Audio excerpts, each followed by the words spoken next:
Anda menyaksikan segmen Kompas Bisnis bersama saya Briaman Atenaya, saudara. Joao Angelo de Sousa Bota mundur dari jabatannya sebagai Direktur Utama Agrinas Pangan setelah 6 bulan menjabat.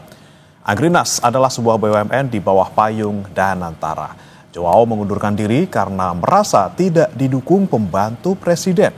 Ia bilang sudah 3 kali mengajukan pengunduran diri, namun Danantara belum juga menyetujui dengan berbagai alasan. Joao Bota diangkat pada 10 Februari 2025 berdasarkan surat keputusan Menteri BUMN.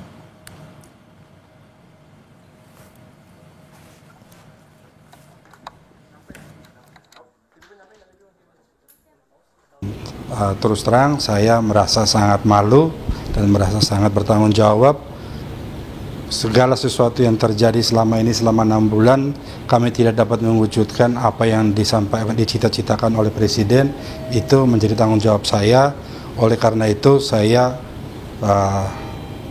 dengan segala hormat mohon maaf kepada Bapak Presiden bahwa saya gagal mewujudkan apa yang beliau ini karena kami tidak mendapat dukungan maksimal dari semua pihak, sehingga apa yang Bapak Presiden rencanakan, Bapak harapkan tidak dapat kami wujudkan, dan bentuk tanggung jawab kami menyampaikan pengunduran diri tadi yang sudah diterima oleh pihak Danantara. Alasan utama saya begitu bersemangat, ingin berkontribusi, ingin terlibat, membantu, membangun, mensejahterakan petani, membangun pertanian kita, tetapi kami tidak didukung oleh pembantu-pembantu presiden dengan membuat birokrasi yang sangat bertele-tele dan hampir tidak mungkin kita wujudkan.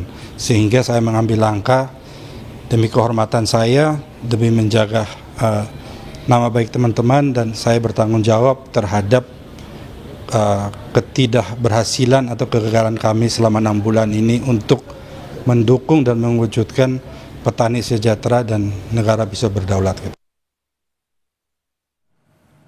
Dirut Agrinas yang mundur juga bilang Danantara tidak memiliki sense of crisis bahwa kondisi pangan Indonesia sedang tidak baik-baik saja. Selama berproses, kami melihat bahwa pihak Danantara, ini sekali lagi saya ulangi lagi, tidak memahami atau tidak memiliki sense of crisis atau ultima ratio bahwa keadaan pangan kita tidak baik-baik saja dan tidak normal-normal saja, sehingga kita perlu melakukan langkah-langkah terobosan dan langkah-langkah yang cepat untuk bisa mewujudkan dan menjamin ketersediaan pangan bagi bangsa dan negara demi kelangsungan hidup bangsa untuk ke depan. Kami menemukan hambatan-hambatan yang membuat kami menjadi tidak berdaya. Ini sebetulnya bentuk daripada pengungkapan di mana ketidakperpihakan Danantara, khususnya kepada pemerintah, dalam membantu dan mewujudkan apa yang dicanangkan dan dibebankan kepada kami. Kepala Badan Pengelola Investasi Danantara, Rosan Ruslani, merespons pengunduran diri Direktur Utama Agrinas.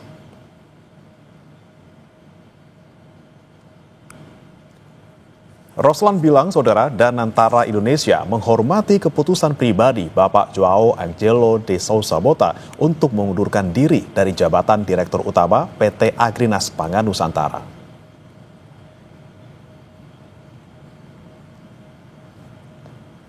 Kata Rosan, saudara, surat pengunduran diri Joao Bota akan diproses oleh Danantara sesuai dengan ketentuan yang berlaku. Keputusan ini kami hargai sebagai langkah profesional dan akan diproses sesuai dengan ketentuan serta tata kelola perusahaan yang berlaku, kata Rosan.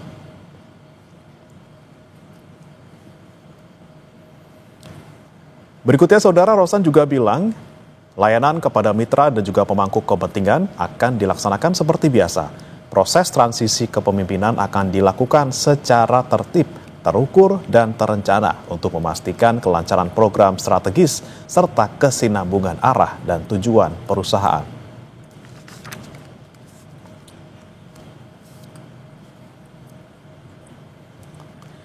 Kemudian saudara, apakah pengunduran diri Joao Angelo de Sousa Bota, Direktur Utama BUMN Agrinas Pangan, menjadi sinyal ada masalah besar di balik Danantara dan sistem pangan Indonesia?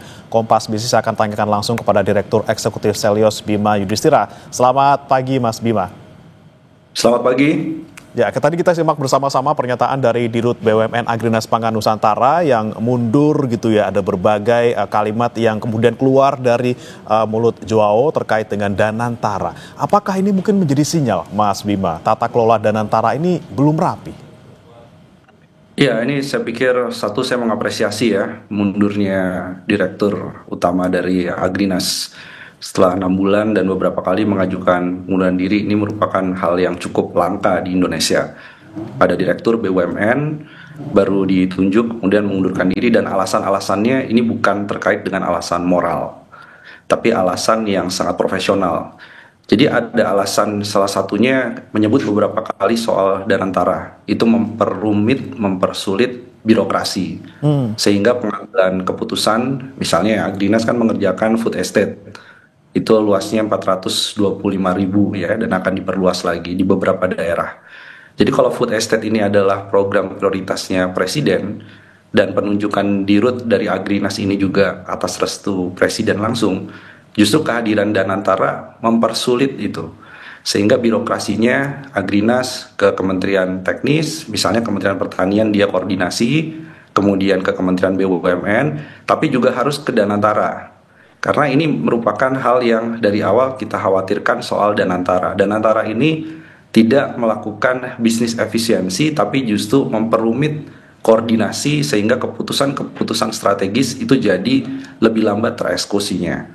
Itu merupakan hal yang menjadi pukulan pertama saya kira dari Danantara. Kedua adalah pendanaan dari Danantara kepada Agrinas ini juga dipertanyakan. Danantara ini kan anggarannya sudah sangat besar dari dividen BUMN yang harusnya disetor ke APBN, sekarang dikumpulkan ke Danantara. Dengan anggaran yang begitu besar, kenapa program-program prioritas seperti masalah ketahanan pangan ini dikalahkan, di nomor 2 kan, bahkan bukan nomor 2, nomor sekian. Nomor pertamanya apa? Melakukan konsolidasi Garuda dulu, memberikan pinjaman untuk restrukturisasi utang Garuda. Kemudian kereta cepat Jakarta-Bandung. Ini kan harusnya yang ke depan yang dilihat. Jadi jangan hanya memikirkan BUMN ataupun operasional yang sedang bermasalah. Tapi yang ke depan ini loh, misalnya soal Agrinas dan ketahanan pangan. Ini harusnya menjadi salah satu prioritas listnya dari Danantara. Jadi Danantara ini terlalu sibuk untuk melakukan restrukturisasi dan konsolidasi dari BUMN. Tapi tidak melihat ke depan. Padahal diharapkan Danantara ini berbeda dari Kementerian BUMN, dia lebih looking forward, lebih melihat ke depan potensi ekonomi apa. Dan Pak Prabowo paling tidak punya dua lah. Satu adalah ketahanan pangan, yang kedua adalah ketahanan energi, dan Agrinas salah satunya. Jadi Pak Joao ini melihat bahwa Danantara nggak serius mensupport. Jadi kalau dananya nggak disupport, mau apa? Apa yang bisa dilakukan? Yang mending mundurkan begitu ya. Kemudian juga Kementerian Keuangan saya kira juga punya andil. Karena ada pembahasan soal PMN 8 triliun ke Agrinas yang sekarang pembahasannya masih di DPR. Jadi dari Kementerian Keuangan dan Danantara ini dua pihak yang saya kira paling bertanggung jawab. Sehingga Dirut Agrinasnya mundur. Oke. Dan ini apakah juga kemudian mendukung pernyataan dari Pak Joao bahwa Danantara dibilang tidak punya sense of crisis nih saat kondisi pangan kita lagi tidak baik-baik saja. Apakah ada bukti lainnya nih Mas yang mendukung kira-kira pernyataan Pak Dirut Agrinas ini? Iya, jadi Danantara ini sepertinya sedang salah fokus atau kehilangan fokus. Mana yang harusnya didorong prioritas, mana yang kemudian bisa di prioritas akhir. Jadi salah satu contohnya tadi menyelamatkan Garuda, kemudian Krakatau Steel, ada lagi masuk ke kereta cepat Jakarta-Bandung, itu rencananya. Jadi kalau dilihat dari beberapa list prioritas, sebenarnya yang harusnya masuk list prioritas pertama itu adalah masalah ketahanan pangan. Itulah akan mencerminkan Danantara punya sense of crisis, bahwa sektor pangan ini penting, dan Prabowo kan berkali-kali bahwa ini ada surplus produksi beras dan lain-lain. Infrastruktur berasnya juga harus didukung, pergudangan, bulog, dan lain-lain. Artinya ekosistem masalah pangan ini harusnya menjadi fokus utama Danantara. Kalau Danantara fokusnya berbelok arah, dan ini dengan alasan uji kelayakan dan lain-lain, ini saya kira juga akan bertentangan dengan visi besar dari Presiden Prabowo, dan ini harusnya menjadi catatan. Kenapa? Saya bilang begini karena Dirut Agrinas ini bukan orang sembarangan. Ini adalah orang yang sangat dekat dengan Pak Prabowo dan punya track record panjang di sektor pertanian pangan. Bahkan sebelum Pak Prabowo menjadi presiden sekarang. Jadi kalau orang ring satunya Pak Prabowo itu sudah komplain secara langsung terbuka bahkan soal Danantara, saya kira ini masalah yang cukup serius bahwa program utama ketahanan pangan tidak mendapatkan support dari Danantara. Nah ini dia nih Mas Bima yang dibilang sama Pak Joao juga, dia berkali-kali ini sangat belak-belakan ngomong gitu ya, tidak mendapatkan dukungan dari pembantu presiden. Nah ini apa artinya memang kalau soal ketahanan pangan ini tuh cuma cita-cita Pak Presiden aja, tapi bukan cita-cita dari eksekutif di bawah presiden? Ya, itu betul sekali, betul. Itu kalau dilihat ya, antara glorifikasi dan juga narasi besar dari Pak Presiden Prabowo soal ketahanan pangan, itu dengan spesifikasi teknis di lapangan, kita bisa lihatlah apa yang terjadi dengan berbagai proyek food estate. Itu food estate banyak yang bisa dikatakan tidak berhasil, memikirkan anggaran atau menggunakan anggaran dalam jumlah yang cukup besar, petani juga tidak terlalu banyak dilibatkan. Jadi artinya antara ide cita-cita ketahanan pangan itu dengan yang ada di realita di lapangan dalam eksekusi program itu bagi bumi dan langit. Dan ini yang tercermin langsung. Kalau misalkan yang bicara adalah kita ya sebagai masyarakat ya ataupun sebagai akademisi kan, mungkin akan dibilang bias dari sisi tidak mengetahui secara teknis di lapangan dan lain-lain. Tapi ini yang bicara adalah mantan dirut dari Agrinas yang dipilih oleh presiden, sehingga bobot kritiknya bahwa ada sense of crisis yang hilang, teknis lapangan yang kemudian tidak dipahami bahkan oleh Danantara. Ini saya kira masalah yang cukup serius dan kita khawatir bahwa pangan yang dipersepsikan atau diklaim surplus dalam jangka pendek ini ke depan sudah menimbulkan berbagai permasalahan. Jadi masalah utama pangan apa sih? Masalahnya salah satunya adalah intensifikasi pertanian, regenerasi anak-anak muda biar betah di sektor pertanian, nggak pindah profesi. Kemudian sektor pertanian butuh pembiayaan yang lebih terjangkau. Nah ini bisa dilakukan sebenarnya dengan Agrinas, itu sebenarnya cita-citanya. Tapi kalau di lapangan tidak mendapatkan support, program tidak dieksekusi dengan baik, nanti akan mencoreng nama Pak Prabowo sendiri sebagai orang yang punya misi besar dalam kampanyenya, dalam berbagai pidatonya soal ketahanan pangan itu nomor satu. Oke, Mas Bima, ini kita bicara soal anggaran. Ini kan Pak Joao juga sempat bilang, sempat ada tuh tawaran memang 8 triliun untuk Agrinas gitu ya. Dan kemudian sebelumnya kan anggaran 8 triliun ini katanya memang dari Kemenkeu untuk 3 Agrinas yang ada. Tapi kemudian karena memang Agrinas ini di bawah Danantara, kemudian dananya ya dari Danantara seperti itu. Tapi kemudian sepertinya dipersulit gitu ya. Mereka harus ngirim laporan studi kelayakan sampai 4 kali. Bahkan belum cair-cair sampai sekarang. Ini berarti ada apa nih Mas? Emang dipersulit oleh Danantara atau memang dari misalnya Agrinasnya sendiri belum menyiapkan rencana yang matang seperti itu?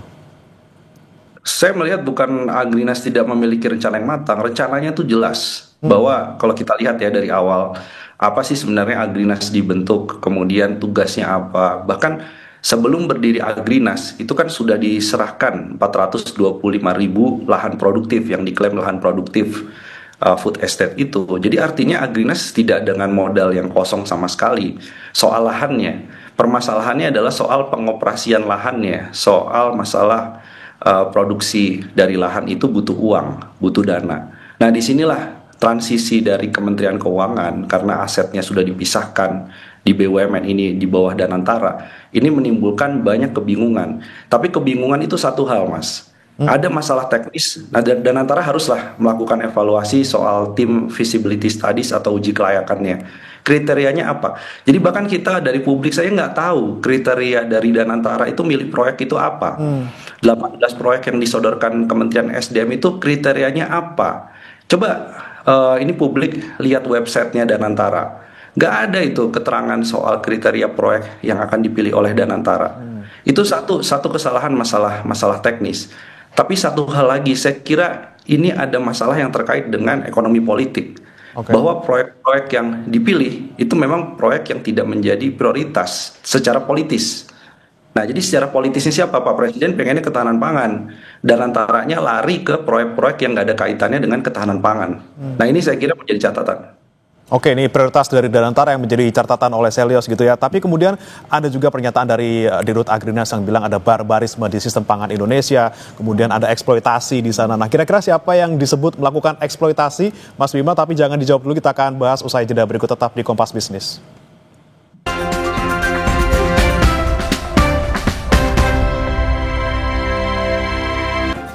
Kembali di Kompas Bisnis, Saudara. Tidak hanya Bilang Danantara yang berbelit dan pembantu presiden yang tidak berpihak. Direktur Agrinas yang mundur juga mempermasalahkan sistem kerja di sektor pertanian yang barbar. Jadi barbarisme, kalau bahasa saya ya, maaf kalau agak kasar, eksploitasi yang luar biasa oleh para penggiling padi yang besar-besar terhadap petani kita yang hanya dijadikan buruh, dan mereka pun berani dan nekat menjual beras yang sama sekali banyak yang tidak layak, dan kita ditipu dengan melakukan oplosan-oplosan yang tidak sesuai dengan standar gitu.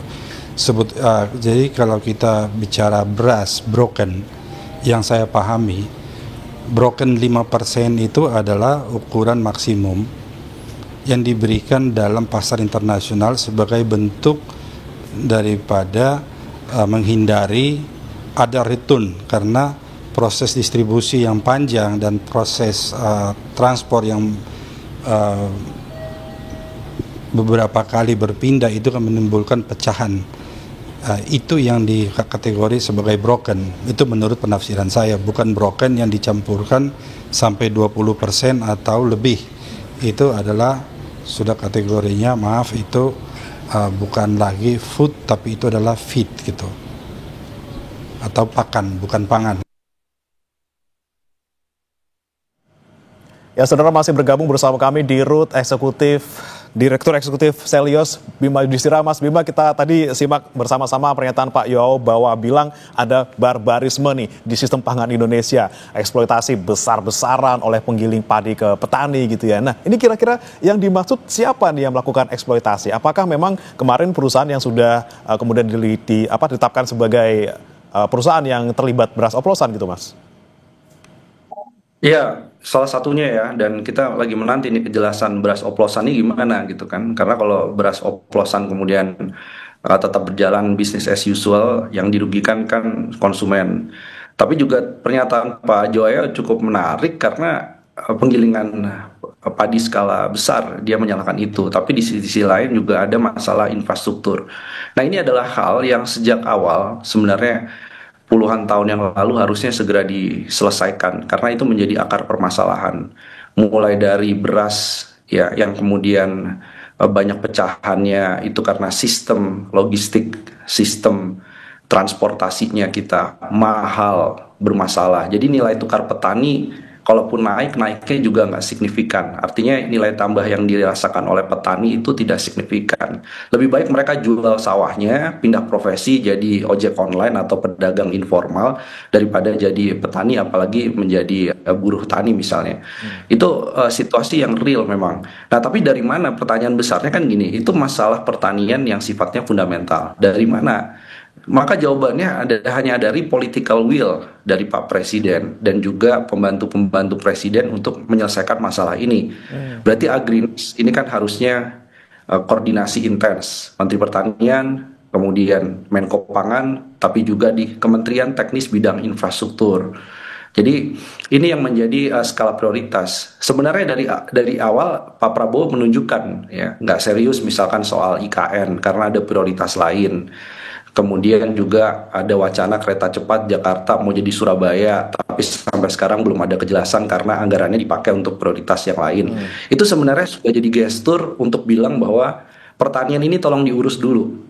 Nah, tapi ternyata sekali lagi political will itu belum cukup karena Pak Presiden sepertinya belum mampu untuk menertibkan mereka yang menjadi hambatan. Apakah dia adalah pelaku kementerian lembaga yang menghambat-menghalangi Danantara, misalnya siapa di Danantara.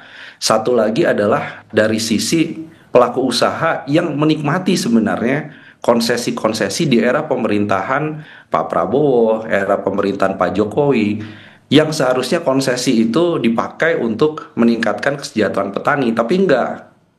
Manfaat dari konsesi lahan besar, HGU, kemudian juga mengerjakan food estate, itu dinikmati segelintir kelompok. Nah, saya kira ini jadi momentum evaluasi dan juga refleksi bagi Pak Presiden untuk bisa menata ulang deh semua yang ingin membantu di sektor pertanian ini ditertibkan yang berlawanan dengan visi Presiden. Mau dia konglomerat, mau dia kemudian menteri pejabat teknis partai politik. Ini saya kira sudah menjadi sinyal bukan lagi kuning nih, tapi juga undurnya Jayo ini menjadi sinyal merah bahwa masalah pertanian, masalahnya tahu, solusinya tidak dijalankan. Oke. Mas Bima, ini yang menggelitik pertanyaan dari netizen juga nih. Kemudian ketika misalnya sudah ada nih di Rut Agrinas yang mundur, ini kan pertanyaan kemudian bakal ada nggak sih Agrinas yang lain? Misalnya nih ada BUMN yang kemudian dieksploitasi oleh kepentingan Danantara dalam tanda kutip gitu ya. Misalnya kan kalau misalnya kita lihat Bank Himbara ini yang kemudian diminta untuk ngasih kredit ke Koperasi Desa Merah Putih. Anda melihatnya ke depannya seperti apa, Mas Bima? Oh, bukan cuma Bank Himbara, tapi kita juga mendengar suara-suara dari teman-teman pekerja di sektor-sektor strategis, khususnya sektor energi ya. Saya tidak bilang secara rinci gitu ya untuk melindungi mereka, karena mereka juga pastinya kalau terbuka mengkritik Danantara akan ada konsekuensi-konsekuensi terkait dengan masalah ketenaga kerjaannya. Jadi suara-suara ini itu sudah cukup banyak. Oleh karena itu kita akhirnya punya inisiatif, Mas, untuk membuat yang namanya platform danantaramonitor.org. Itu bisa diakses oleh publik. Di situ memuat rincian proyek-proyek apa, kemudian informasi-informasi apa yang dibutuhkan publik, termasuk pekerja dan manajer dari BUMN, untuk tahu Danantara ini ke depan mau apa yang sedang dikerjakan oleh Danantara. Nah, ini satu masalah transparansi dulu. Yang kedua adalah bagaimana konsolidasi yang ada di BUMN itu seharusnya baik direksi, baik pekerja kontrak, pekerja tetap di dalam BUMN, sampai kemudian vendor-vendor yang terkait atau pihak terkait, itu harusnya diajak rembuk. Ini loh cara melakukan konsolidasi. Ini selama ini Danantara melakukan konsolidasi, melakukan arahan, instruksi, itu sifatnya adalah top down, tidak partisipatif. Ini berkebalikan lah dengan kesetaraan, berkebalikan dengan misi besarnya untuk melakukan kesejahteraan dan juga meningkatkan nilai tambah khususnya bagi BUMN. Jadi ini catatan yang pentingnya adalah Danantara agar tidak ada agrinas baru ke depan. Do it profesional, do it dengan transparan dan juga partisipatif. Kalau tidak, ini seperti puncak gunung es. Yang lain nggak punya keberanian seperti Pak Joyo untuk secara terbuka mengundang media bilang saya dengan hormat ingin mengundurkan diri karena nggak dapat support Danantara. Tapi di sana banyak sekali yang punya pemikiran yang sama dengan Pak Joyo ini. Saya pikir itu.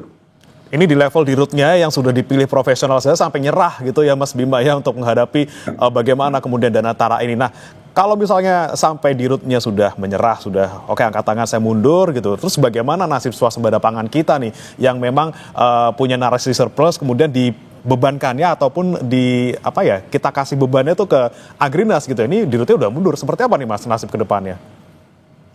Iya, saya pikir saya juga punya pesan ya kepada para manajerial dan juga staf di Agrinas ya, bahwa ini masa krusial. Siapapun direktur utama baru yang akan diangkat oleh Danantara khususnya, ini harus betul-betul dijaga.